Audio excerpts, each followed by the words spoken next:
If we knew more about our sleep, what would we do differently? Would we go to bed at a consistent time or take steps to reduce interruptions to our sleep? With the all-new Sleep Score, Apple Watch measures your bedtime consistency, interruptions, and sleep duration. Then, every morning it combines these factors into an easy-to-understand score from 1 to 100. So you'll know how to take the quality of your sleep from good to excellent. Introducing the new Sleep Score on Apple Watch. iPhone 11 or later required. How does PwC take your company to the leading edge? They bring the sharpest minds in tech to your team, so you can bring the ideas that will transform your business.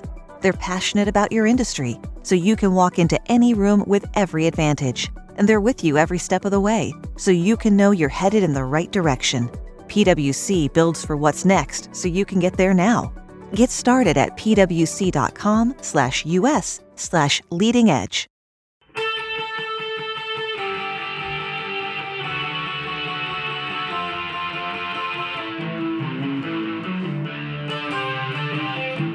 This is the Daily Blast from the New Republic, produced and presented by the DSR Network. I'm your host, Greg Sargent.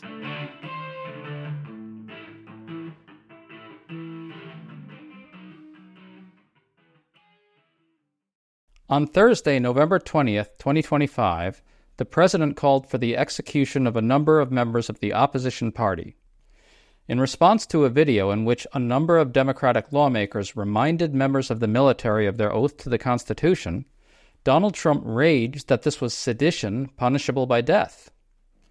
Democratic leaders responded to this forcefully, and White House Press Secretary Caroline Leavitt spun madly in response. Then a funny thing happened.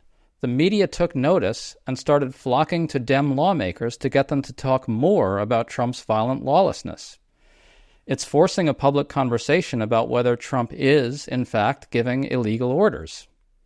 Today we're talking to Representative Chrissy Houlihan of Pennsylvania, one of the members of Congress who joined the video that triggered Trump's call for executions. Congresswoman, thank you so much for joining us today. Thank you for having me. So I just want to start by playing some of the video that you recorded along with a number of other lawmakers. Listen to this. We know you are under enormous stress and pressure right now. Americans trust their military. But that trust is at risk. This administration is pitting our uniformed military And intelligence community professionals against American citizens. like us. You all swore an oath To protect and defend this Constitution. And right now, the threats to our Constitution aren't just coming from abroad, but from right here at home. Our laws are clear. You can refuse illegal orders. You can refuse illegal orders. You must refuse illegal orders. No one has to carry out orders that violate the law. Or our Constitution. We know this is hard. And that it's a difficult time to be a public servant. But whether you're serving in the CIA, The Army, or Navy, The Air Force. Your vigilance is critical. and know that we have your back.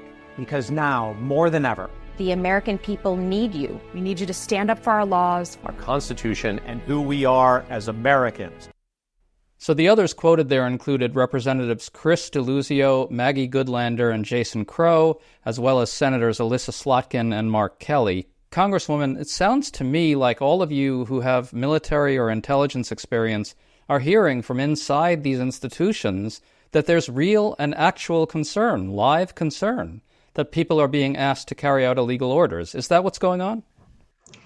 It's partially what's going on. It's also sort of the buildup of the last 9 or 10 months where we have watched this president kind of push on every boundary, try to break every circuit, so to speak, and overload us all with attempts to figure out where the lines are in the law. And so it's not just in the military realm, but of course that's what this particular podcast or broadcast is about.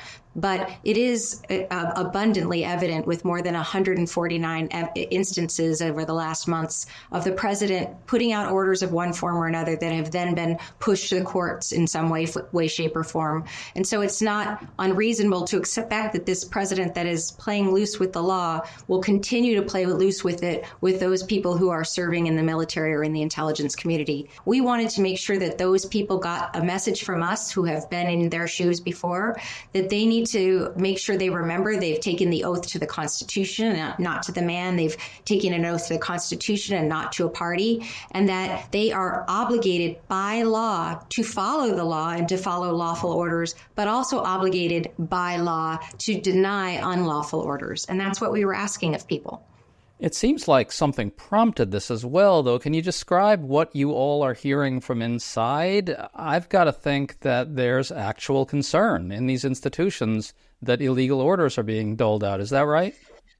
So I will say in my specific instance that I have had a few conversations with people who have indicated discomfort with sort of the current state of affairs.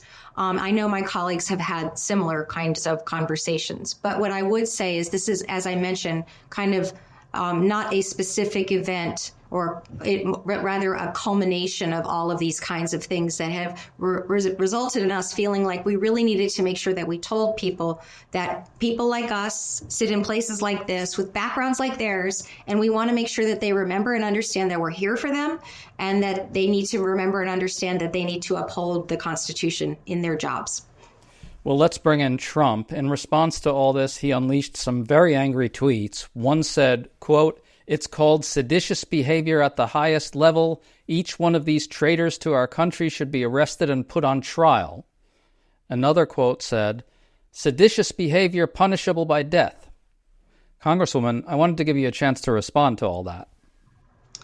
So when this first came to my attention this morning, I was incredulous. I couldn't believe that our president, any president, would incite violence in this way, political violence against his opposition, for lack of a better way of thinking about it, death specifically, and calling people of service, duly elected members of Congress, treasonous and seditious, and calling for our death.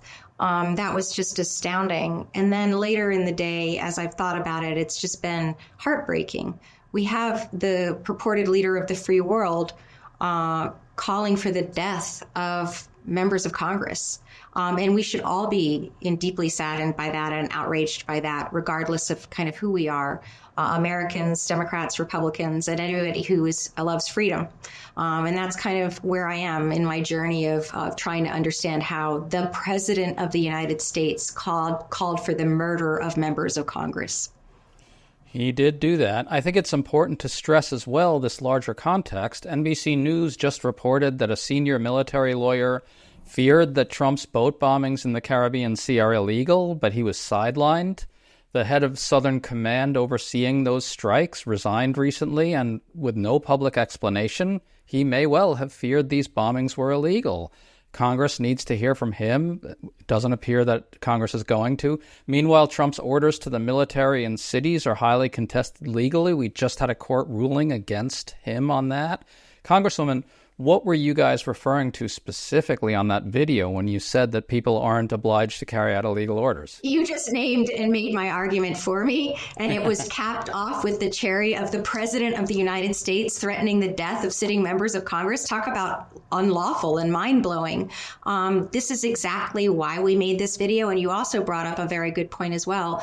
In this atmosphere, in this environment, the Congress is absent. We are distracted, shut down, whatever version of dysfunction you can come up with. And the leader, the Speaker of the House, has disallowed us from participating in our constitutional obligations. So if I wanted to call any number of those people in front of the Congress to ask them those questions of why did they think that and how, what are they worried about, I couldn't do that because the Speaker of the House is not permitting us to do that, to do our constitutional duties of oversight or to legislate in the places where we feel as though the president is overstepping his bounds. And so I am at the place where this is my way of communicating, and this is my way of oversight. And you've given me all of the arguments that I need in addition to the death threat from the president. Well, on that score, you seem to suggest that the death threat itself could be legally questionable. Can you talk about that? Is it incitement? What do you think it is? Well, I'm going to be honest. We called the Capitol Police and filed a threat against me from the President of the United States. You just read what he said about me and 5 other members of Congress. If that's not a threat to violence, I don't know what is. And even if he, for whatever reason, didn't mean it or doesn't act on it, he's just unleashed a lot of people who are not necessarily well on people like me and my team and my family. And that is also a crime. And so, yeah, I think that we are in a really weird place where I have to have this conversation with you that the president, our president, my president, has done something like this. Just to be clear, you said that when you went to the Capitol Police, I know that the Democratic leadership alluded to alerting the Capitol Police, but it sounds like there was a more formal step there. You actually filed a threat complaint against the president? Yes, our office did. Can you talk about what that entails and what it is? It's, not dissimilar to what we do, unfortunately, more regularly than I would like. There's a threat line. You can email on it. You have to identify who it is, if you know, what they said, if you have it. And then they put it into the pile of threats that we, as a group tend to get way too regularly. And so we did that. And I think some of the other offices may have followed that lead, because I don't know how else to describe that other than a threat to my safety. To stay up to date on all the news that you need to know, there's no better place than right here on the DSR Network. And there's no better way to enjoy the DSR Network than by becoming a member. Members enjoy an ad-free listening experience, access to our Discord community, exclusive content, early episode access, and more. Use code DSR2025 for a 25% off discount on sign up at thedsrnetwork.com/buy. That's code DSR2025 at thedsrnetwork.com/buy. Thank you, and enjoy the show.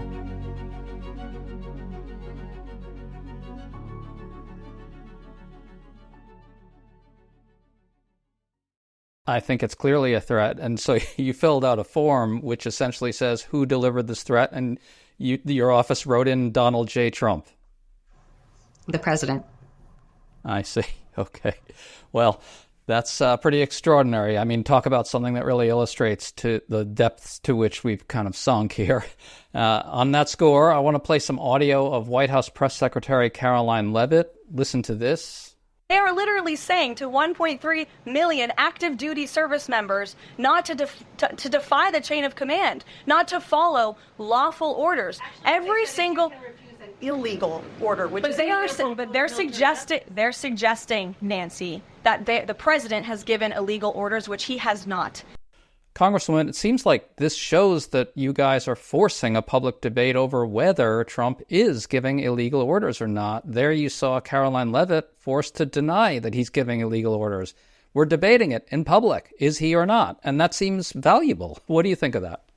Well, it is valuable that we're having this conversation. And like I said, that is part of my responsibility, is that sort of oversight of the executive branch. And I'm glad that there's a conversation. What's not valuable is the fact that she's being deceptive. She's lying. If you heard that video, she said that we called for people to follow lawful orders, or to deny following lawful orders, which is exactly, literally the polar opposite of what we said. And that's where problems happen all the time in this administration. Narratives are twisted, lies are told, but people believe them because they haven't had the chance to see, what was really said. And we are further and further pulled apart from one another. And so I think it is an important conversation to have about what is lawful and not lawful. I think it is good that we're having this conversation, but I'm gravely disappointed with her and with the president for how they've escalated this into just nonsense and falsehoods. Well, it seems to me that it could be beneficial to the rule of law as well for military and intelligence officials to know that members of Congress, such as yourself, are prepared to support them. If they do fear they're being given illegal orders, it could, I guess, also alert more people inside these institutions and get them to pay closer attention to whether Trump is, in fact, issuing them illegal commands. Do you intend to do more of this? Do all of you intend to do more of this? Do other Democrats intend? What'll that look like? Well, we certainly have started a conversation that, hopefully will continue because it's important and because it's my job. But I also hope that my understanding is that folks who are serving right now, when asked about this prior to this incident, not every person, not every member was able to articulate necessarily what their duty was. About 80% were, and that's good. But we need it to be 100%. We need people to be comfortable with what it is that they're responsible for and what they're responsible to, which is the Constitution and not to the President of the United States. And so I do also hope that this has created conversation in the rank and file, so to speak, and in the upper levels of the ranks too, of what our obligations are when we take that oath of office to the Constitution. Well, Democratic leaders in the House put out a strong statement as well. I want to read from it. Quote, "We have been in contact with the House Sergeant-at-Arms and the United States Capitol Police to ensure the safety of these members and their families. Donald Trump must immediately delete these unhinged social media posts and recant his violent rhetoric before he gets someone killed." Close quote. We talked a little about this before, but additionally, what makes it strong is Democrats are kind of treating Donald Trump as a violent criminal and casting him as the primary threat to the constitutional order, which is undeniably true. Would you like to hear more Democrats doing this more often, maybe in more settings than just statements, maybe really push this forward more? Opposite. I want to hear Republicans. I want to hear everybody acknowledge that this is unacceptable. This is mind-blowing. And the fact that, it's 4:00 in the afternoon now, and this happened earlier in the day, and I think only one Republican that I am aware of has said anything that resembles decrying the president's behavior or language, just speaks volumes for the fear that he must instill in them, or for the lack of understanding that people have of what it is that we actually said. And I'm just disappointed. Listen, when Charlie Kirk was murdered, I voted to say that was unacceptable, because it is. It's unacceptable. Where are my Republican colleagues now? And that's really offensive and scary. We won't hear a word from them, not a peep. Additionally, calling for execution of members of the opposition should be an impeachable offense, no? Should some Democrats maybe draw up impeachment articles and then force the debate forward into whether what Trump did was impeachable, make Republicans defend it? I've definitely seen chatter about that. That certainly was not the intent here of this group. This group's intent was simply to state what should be the obvious, which is the law is the law and it should be followed. You should, as a member of the military or the intelligence community, when you take that oath, remember that you are obliged to follow federal law, international law, Uniform Code of Military Justice, the law of war, all those things. That's your job. And it was never the intent to blow this into an impeachment of a president. Right. Just to be clear, what I'm saying is now that Trump has responded by issuing death threats, should that be? I mean, if that's not an impeachable offense, what is? It seems like calling for the execution of members of the opposition is impeachable. I'm just an engineer and just a member of Congress. It feels like you're not wrong, but it also feels like, wow, this is what we're having a conversation about. Wouldn't it have been lovely if their president had said, what they said is correct, because it is, because it's legal. And instead, we're here having this really sad conversation. Well, clearly he could have taken an off-ramp here, and he did quite the opposite. I wonder, another tack that could be taken, I think, is for Democrats to be essentially saying that the people who carry out illegal orders could actually be vulnerable themselves legally later. I wonder if there's a way for Democrats to make that clear. Maybe broadcast that. You want to make sure that instead of kind of being looming and threatening about this, that you're being educational about, the experiences of people who serve us. Only about 1% of our population ever takes these oaths that we're talking about. And they, by definition, are enormously patriotic and very committed to the country. And so we should assume the best of them. And we should also make sure that they have consistent information and consistent reminders about their obligations. In the same way that every 2 years I take that oath when I get reelected, and every time you get promoted in the military, you take the oath again. It's something to remind you of what it is that you are committed to. And I think that we need to make sure that we're telling people out there who are listening, and I have the chance to talk to some of them one-on-one when I travel, but more broadly, by social media.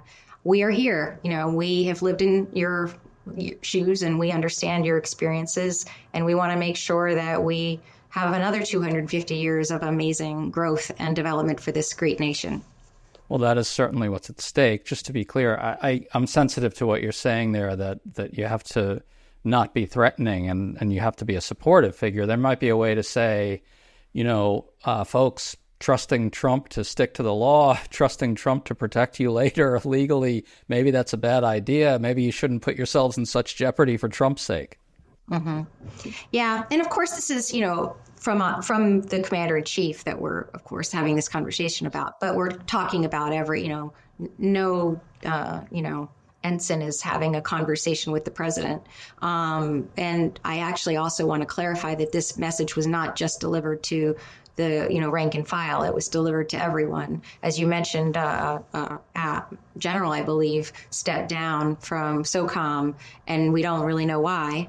That would be nice to understand and to know. As you mentioned, there was a court case that recently came back unfavorably for the president about some of his actions. And as you mentioned, there was a lawyer, a JAG, who felt as though some of the actions of the administration were not lawful. And people need to have the ability and the permission to ask those questions without being summarily fired, or even worse, told that they're going to be hung, which is what the president told me today. Yes, he did. So I suppose if Democrats take back the House in the elections next year, someone like that JAG lawyer or someone like the head of Southern Command, people like that will have a hospitable place to come testify with the Democratic House. Is that correct? Can you talk about what that might look like? Presumably, and that's why, elections matter, and that's why balanced government and majorities matter, and that's why it's important that the executive branch and the legislative and judiciary branch are co-equal, parts of the government. And unfortunately, that's why we're in this really weird place where that's not happening right now, where our speaker is not leading in that way, has, in my opinion, abdicated our authority to ask those kinds of hard questions. And so, yes, in a world where the Democrats end up in the majority in less than a year, I would assume that those would be the kinds of conversations that we would hopefully have in public, where we wouldn't have to have a conversation through social media, but rather would be able to do it, in a more, I guess, more dignified way. This is another thing that I'd like to see restored, is the civility and decency of the body itself. Just to stay on that theme a little bit longer to wrap this up, the head of Southern Command was overseeing the bombings in the Caribbean Sea, and he resigned without warning, without explanation, no public explanation either from him or from the Pentagon. We had Representative Adam Smith on this show, and he told us that he tried to get Republicans to bring him in to testify, and the Pentagon said he couldn't come in, and Republicans didn't push for that. It's extraordinary to me. Doesn't Congress have to hear from that JAG lawyer, from this head of Southern Command, Alvin Halsey? Shouldn't Congress hear from these people? Yes. Unfortunately, that's not where we are. We have, as I mentioned, from the top, literally from the president down to who is purportedly the Speaker of the House, but is not behaving as such, to the committee chairs and the subcommittee chairs. They have the ability to ask for those folks to come, and in many cases, the ability to demand that they come. But if they don't, then we don't get to talk to them. And so sometimes you'll see what's called shadow hearings or spotlight hearings, where we'll try to have those conversations on the side, with the minority trying to lead that. But in this particular environment, the military in particular, understandably, you have people, because they've taken this oath to the Constitution, not to a president, not to a party, where they feel uncomfortable, understandably, if they're in a situation where they're with just one side of the aisle. And so they won't come unless it's bipartisan. And so we are boxed out from having those conversations in times like this, where the House, the Senate, and the White House are held by one party. Well, as you said, that's an argument for a Democratic House. Elections do have consequences. Congresswoman, thank you so much for coming on with us today. That was really, really terrific. You're welcome. Thank you for having me. Hey, Ryan Reynolds here.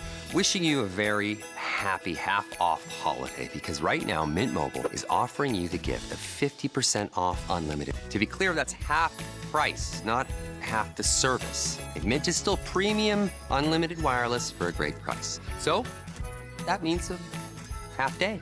Yeah? Give it a try at mintmobile.com/switch. Upfront payment of $45 for 3-month plan, equivalent to $15 per month required. New customer offer for first 3 months only. Speed slow after 35 gigabytes if network's busy. Taxes and fees extra. See mintmobile.com.